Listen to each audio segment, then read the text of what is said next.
Ito ay rated SPG, striktong patnubay at gabay ng magulang ang kailangan.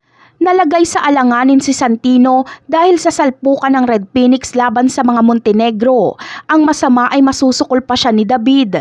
Kahit makaligtas pa si Santino dito ay hindi siya bubuhayin ni Olga dahil nakita niya si David. Ang ikinatatakot ni Olga at David ay kapag magsumbong si Santino kay Rigor na nakita niya si David kasama ang mga Montenegro. Kaya muli na namang magpapanggap itong si Olga bilang Beng. Pupunta siya sa San Dimas para kunwari ay dalawin si Marites. Pero ang kanyang pakay ay dukutin si Santino at patahimikin ito. Malalaman ni Santino ang tunay na pagkatao ni Beng. Mapag-aalaman niya rin na ang kinikilala niyang Beng ay ang sumaksak kay Marites. Sasabihin kasi ito ni Olga sa kanya.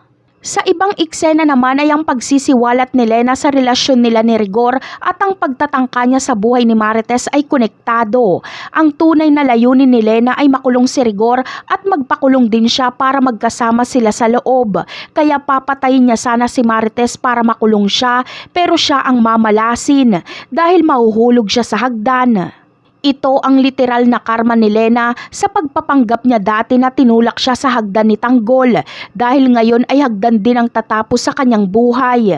Kaya imbis na mapunta siya sa kulungan ay mapupunta siya sa impyerno. Ang masama lang ay kapag ibintang pa kay Marites ang pagkamatay ni Lena, makukulong tuloy si Marites.